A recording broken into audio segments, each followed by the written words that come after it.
Você já deve ter reparado na mudança da estética dos desenhos antigos para os desenhos atuais. Essa mudança é muito mais nítida quando a gente pega para analisar um desenho antigo que passou por uma reformulação para passar nos dias atuais. É o caso dos Thundercats, dos desenhos da Disney, dos Looney Tunes, do Bob Esponja e também dos próprios Simpsons, que é o desenho que a gente vai falar aqui hoje. Eu quero mostrar para vocês as diferenças do design dos personagens e também da forma que eles animavam os episódios. E quero também explicar por que o desenho mudou tanto. O desenho passou por diversas mudanças desde quando ele foi criado e, acredite, tem bons motivos para isso. Meu nome é Paulo Galdino e sejam muito bem-vindos ao canal Galdino Tom. Solta a vinheta.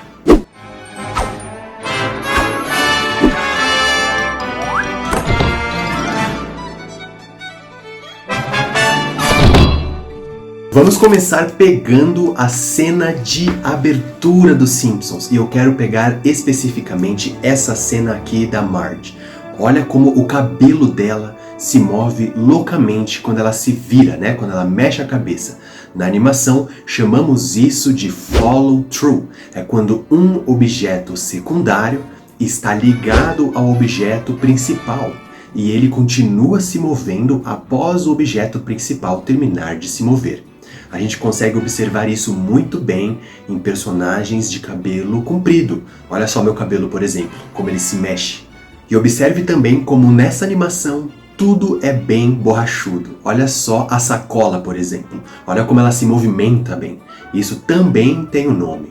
Squash and stretch. Em português, esmagar e esticar. E esse é meu princípio da animação preferido, eu tô sempre usando quando eu posso. Quando você estica e comprime o seu personagem ou o seu objeto, você consegue muitos efeitos legais, mas você consegue principalmente mostrar que ele tem vida, fluidez e impacto nos seus movimentos e deixa tudo mais divertido.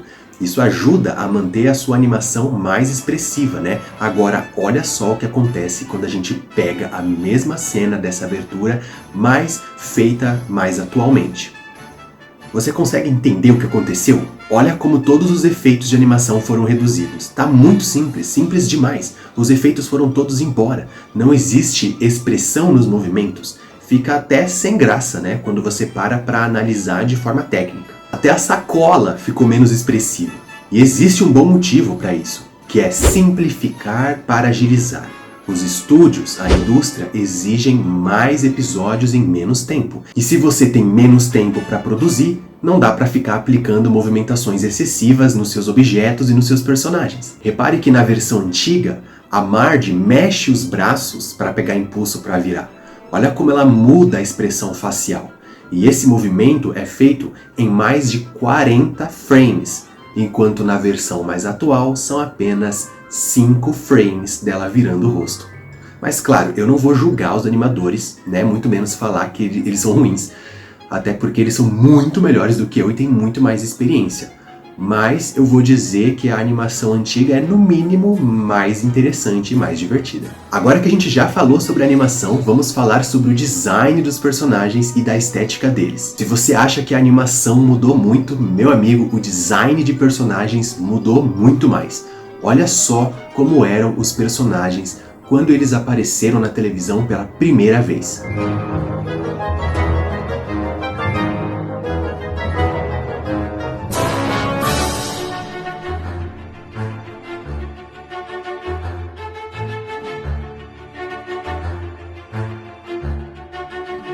O criador dos Simpsons, o Matt Groening, ele fazia o storyboard dos episódios, ou seja, a história em quadrinhos. E aí ele mandava isso para a equipe de animadores e eles ficavam responsáveis por dar movimento. Eles faziam tudo isso à mão da forma tradicional, o que gerava um custo de 80 horas semanais para produzir 1 minuto e meio de episódio. Vale lembrar que nessa época tinham apenas 3 animadores trabalhando com o Matt Groening e por isso a animação era tão irregular e meio torta, né, com poucos frames, inclusive tinha pouco cenário, pouca textura, era tudo bem simples, né, porque refletia a escassez de recursos. Demorou bastante para eles começarem a profissionalizar mesmo. Mas eles foram em busca da evolução, eles não estavam satisfeitos com o que eles tinham, então eles redesenhavam e redesenhavam os personagens diversas vezes, até começarem a achar uma fórmula mais agradável. Isso gerou uma certa inconsistência na aparência dos Simpsons. As proporções no começo mudavam bastante, né? O traço mudava bastante e até as cores deles tinham uma inconsistência. Mas certas coisas nunca mudaram, como por exemplo o fato dos personagens terem apenas 4 dedos nas mãos. E o criador dos Simpsons disse que ele fez isso simplesmente porque assim ficava mais fácil de animar. Então desde sempre a gente percebe que o criador dos Simpsons ele estava sempre em busca da agilização do processo, o que é compreensível, porque Simpsons é uma série de muitos personagens, muitos cenários, então dá para entender que eles queiram deixar o processo mais ágil e mais fácil. Outra coisa também que nunca mudou foi a cor dos personagens, que apesar de ter passado por pequenas mudanças e inconsistências, sempre foi a cor amarela. E isso também tem um belo motivo. O Matt Groening, ele queria chamar a atenção do telespectador na televisão logo de cara. E então deixar os personagens amarelados foi uma boa estratégia para isso. Fora que usar uma cor apenas para a pele e o cabelo corrigiu o problema de certos personagens não terem linha de cabelo, tipo o Bart, ou a Lisa, ou a Maggie, né? Então é tudo amarelo, né? Foi uma boa forma de burlar isso. Quando os Simpsons começaram a ter mais espaço na televisão, eles começaram a passar pela principal mudança do design de aparência deles, que foi o formato mais arredondado. E também existe um belo de um motivo para isso.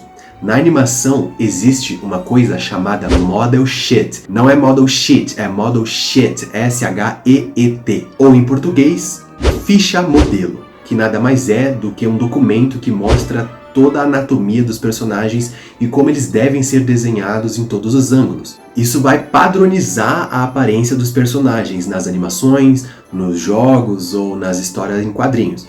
Então, quando alguma obra não segue bem essa ficha, alguns erros podem acontecer, como por exemplo nesse episódio de Bob Esponja, em que o Lula Molusco ele, de repente muda completamente de anatomia. Em algumas obras essa ficha não precisa de tanta rigidez, porque os personagens eles têm muitos detalhes, como por exemplo os personagens de Looney Tunes.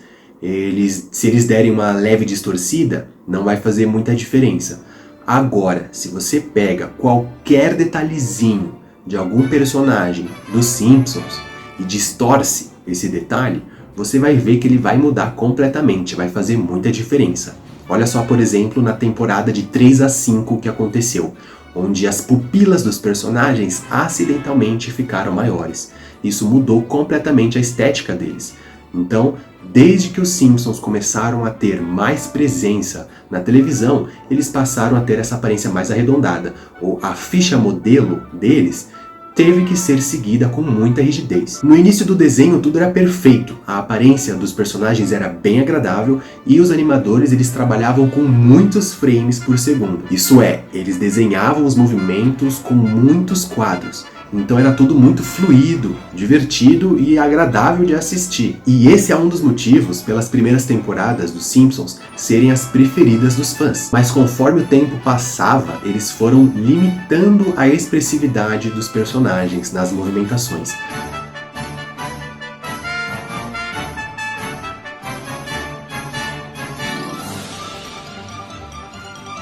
Aí, a partir da temporada 7, eles deixaram de usar a animação tradicional e deram um salto tecnológico e começaram a usar a pintura digital. E isso reduziu muito o tempo e os gastos para fazer as animações e já começou a agilizar bem o processo da animação. Isso resultou em cenários mais vivos, mais texturas. Então agora, se eles estavam esticando e achatando menos, pelo menos eles tinham mais cores, né? Tinham aparências mais agradáveis. Então meio que deu para equilibrar as coisas e valeu a pena. O maior salto gráfico que eles tiveram foi no filme dos Simpsons, aquela obra de arte, filme sensacional.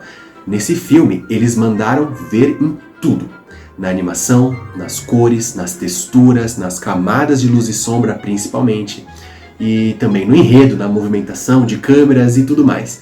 E aí eles buscaram transportar esse padrão para a série. E isso foi uma excelente escolha. E eles finalmente encontraram o equilíbrio perfeito para fazer tudo bem feito. O que a gente pode aprender com tudo isso é que, apesar do grande sucesso que os Simpsons teve, as pessoas por trás da série continuaram se aprimorando e trabalhando para melhorar tudo mesmo depois de 30 anos. Foram 3 décadas de trabalho duro. Então é mais do que justo que os Simpsons seja um dos desenhos, se não o desenho, mais icônico de todos os tempos. Muito obrigado por assistir esse vídeo até aqui. O canal Galdino Toon não tem uma equipe por trás, sou só eu sozinho aqui fazendo tudo. Então esses são os meus primeiros passos aqui nessa jornada.